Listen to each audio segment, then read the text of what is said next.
Hi, I'm Anthony Moreno. Thank you for joining us for In Focus. We continue our conversation this week with Sarah Silva, Executive Director of New Mexico CAFé. Sarah, thanks for joining us. Thanks.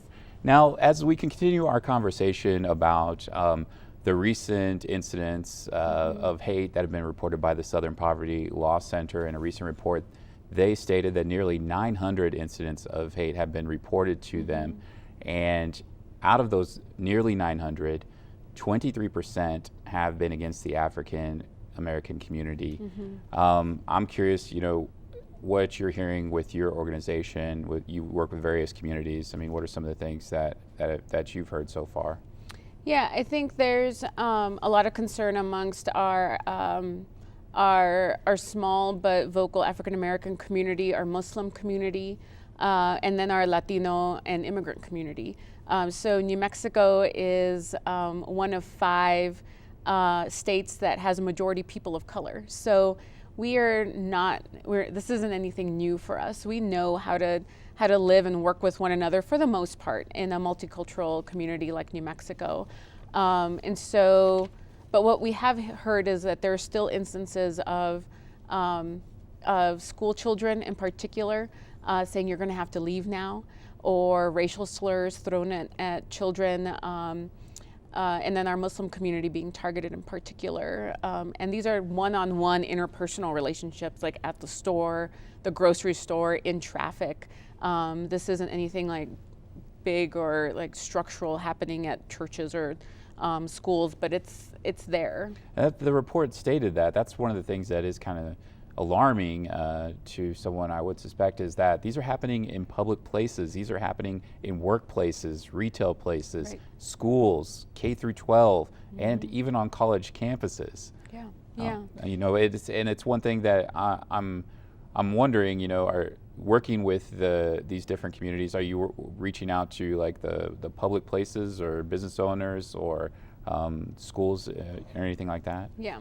We are calling on our public institutions and our government institutions to publicly put on record their stance that we will continue to protect and respect one another, regardless of race, religion, or creed. And I mean, those are the values that our country, that we aspire to.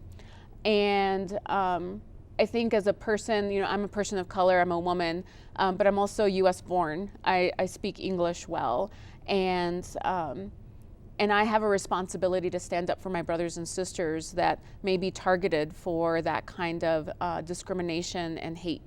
And I think we all do. So those of us who are in positions of privilege, I think we have a right and a responsibility to protect our brothers and sisters here. I'd like to also talk about how women have been impacted, not only during the presidential campaign, where, of course, the president-elect's statements that he made over 10 years ago on video about bragging about sexual assault towards women. How has that impacted, the community around, and you yourself? How do you view that as? Yeah, I think that's a really personal one, and it's because, one, he did something illegal. What he did was brag about something that is against the law, to sexually assault someone, and the fact that didn't really pose a threat to his election was scary. That's the best way I can describe it. There's no political correctness there. It was scary for me as a woman to hear that, and someone who's experienced sexual assault and harassment. And again, those of us that are in privileged positions, in particular men, I know not all men do this, but every woman has experienced sexual assault and harassment. And so the good men out there have to speak up, not only on behalf of their own gender, but on behalf of women, and respect us as humans as well. We're experiencing that,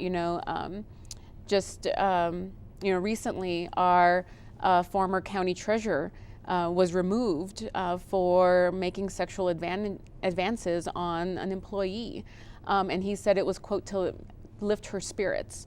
And so we have that happening locally here. It's not just all the way up at the presidency, it happens here as well.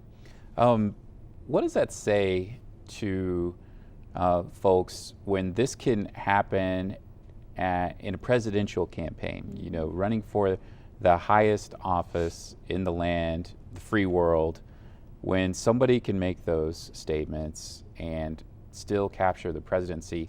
How does that really make waves on other political offices across the country? I mean, it tells us what's allowed and what's not allowed, and what kind of behavior we will tolerate.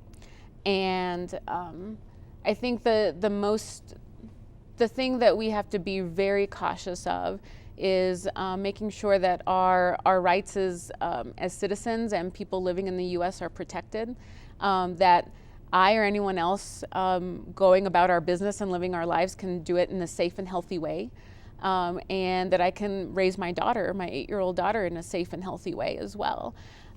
Those things are important to any community that you would ask in this country. And I think it's also our responsibility to protect it regardless of who our president is. You know, as a parent, what do you say to your child when, you know, things like this are broadcasted over television? Obviously, people are talking about it in public and in schools.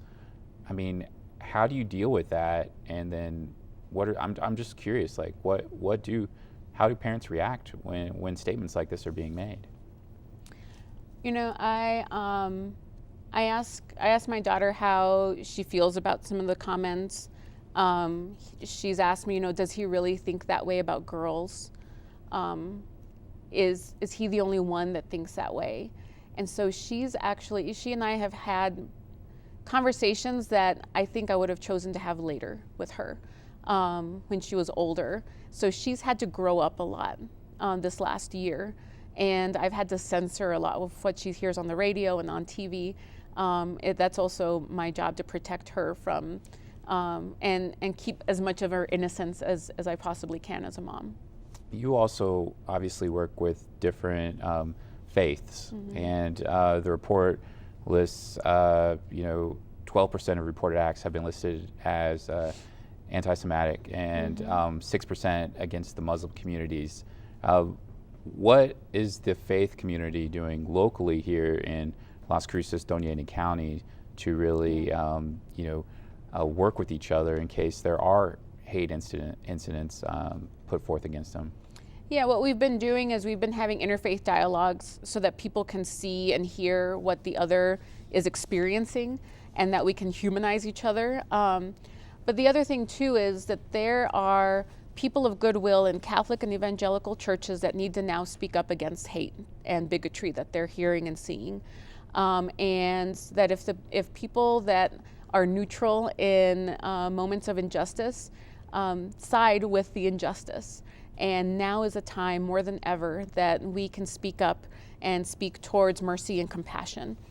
I think the other thing is that if you are a Trump supporter, that is fine. Like, I am perfectly okay with someone voting and blowing up the system because the system wasn't working for a lot of us in the first place.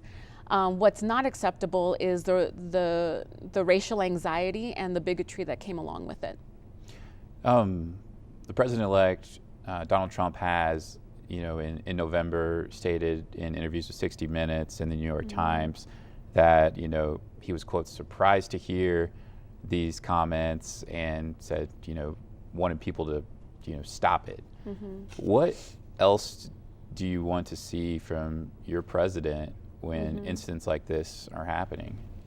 Yeah, I want to see it from everybody. I want to see people calling out racial anxiety and bigotry. When there is multiculturalism or diversity in the community, there will always be racial anxiety. Always. That never goes away.